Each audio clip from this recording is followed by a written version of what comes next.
नमस्कार। आज हम बात करेंगे अदायगी की, अदा की और अंदाज की। जैसे कथक नृत्य में हम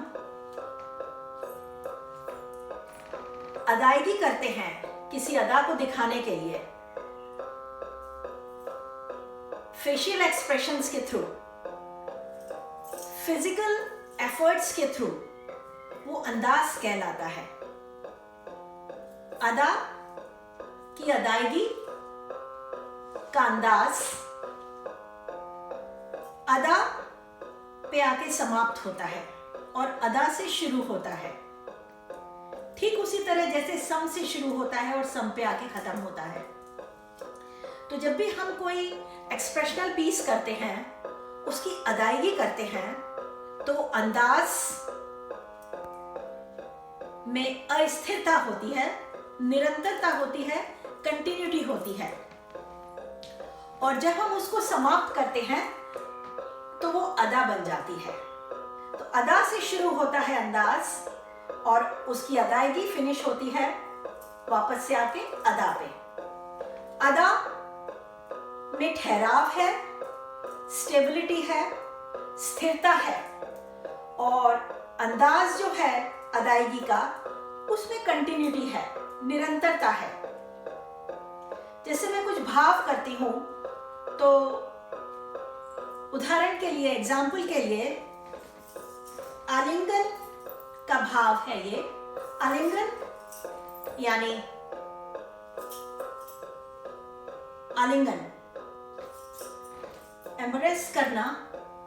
कृष्ण को राधा चाहती है आलिंगन, तो आलिंगन की जो ये भाव है, इसकी अदा है, इसकी अदायगी जब हम करते हैं तो इसमें निरंतरता है, कंटिन्यूटी है, और आके वापस से ये अदा पे खत्म होती है। सिमिलरली सम से शुरू होती है ताल और सम पे खत्म होती है। सम, जैसे हम सभी जानते हैं कि बहुत इंपॉर्टेंट पार्ट है एक ताल का। ताल सम से शुरू होती है और वापस आके सम पे खत्म होती है। किसी भी संगीत की विधा में, चाहे गायन हो, वादन हो या नृत्य हो, सम तक पहुंचना ही हमारा उद्देश्य होता है। किस रास्ते से पहुंचते हैं, किस वैरायटी से हम जाते हैं, किस लयकारी से हम जाते हैं, किन स्वरों के जरिए जाते हैं, किन मूवमेंट्स के जरिए जाते हैं, किन बंदिशों के जरिए जाते हैं, वो सब ही हमारा सबसे ज्यादा महत्वपूर्ण होता है। और जैसे महाराज जी कहते हैं कि सम जो है वो कृष्ण की तरह से है और बाकी की सारी मात्राएं जो हैं वो गोपियों की तरह से हैं। तो सम में भी ठहराव है, लेकिन इस ठहराव में जीवंतता है। It has to be lively, your throw has to be lively. और महाराज जी ये भी कहा करते थे कि सम पे जब हम ग्लैंस को थ्रो करते हैं, नजर का फेंकाव करते हैं, चाहे वो कहीं भी हो, ऊर्ध्व या मध्य या तल, तो उसमें चौड़ाई होनी चाहिए, यानी कि उसमें वास्टनेस होनी चाहिए, वो सीमित नहीं होना चाहिए। अगर सीमित होगा तो वो बहुत ही, उसकी लंबाई चौड़ाई कम लगेगी, डायमेंशन कम आएगा। सम जो है वो विस्तार देना चाहिए और निरंतरता आनी चाहिए, अनलिमिटेड, बियॉन्ड सम वो है। तो जैसे मैं आपको 3 सम करके बताती हूं, तल, मध्य और ऊर्ध्व।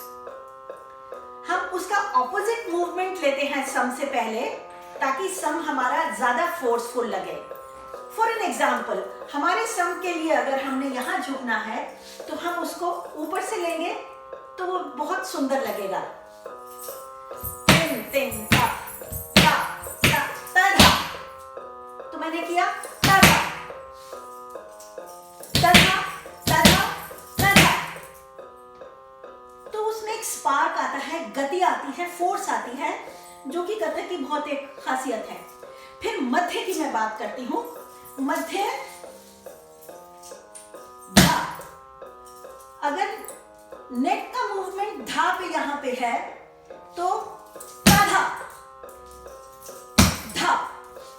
ऑपोजिट मूवमेंट के साथ धा, धा। इस तरह से उसमें गति आती है, फोर्स आता है।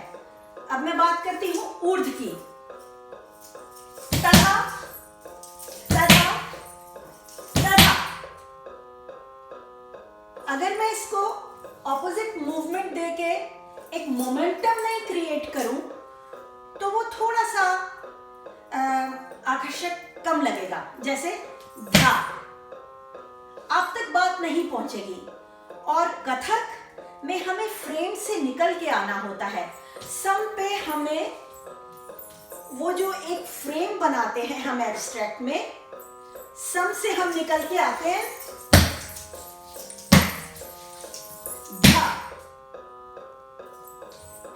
सम से आगे निकलना होता है, नहीं तो वो बहुत सीमित दिखाई देगा और बहुत दूर लगेगा और वो उसका एहसास दिल तक नहीं होगा। इसीलिए सम को करते समय आगे की जो ताल की प्रक्रिया चलती है उसको भी ध्यान में रखना पड़ता है। थे तथा, धिन धिन धा धा, तिन तिन ता ता, धिन धिन धा धा। वो मात्राएं बहनी चाहिए, वो मात्राएं कंटिन्यूअसली जानी चाहिए और जाती रहनी चाहिए, जाती रहनी चाहिए, जाती रहनी चाहिए, जब तक कि वापस से फिर हम उसको नहीं समेट के उत्पत्ति में लाते हैं। मैं एक बार तीनों आपको सम फिर से दिखाऊंगी, तल का, मध्य का और ऊर्ध्व का। धिन धा धा, तिन तिन धा, धिन धिन धा धा, धिन धिन धा, धिन धिन धा धा, तिन ता धा। ये तल हुआ, धा। मध्य हुआ,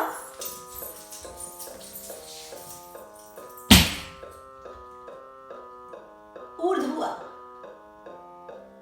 थे तथा। आज के लिए इतना ही।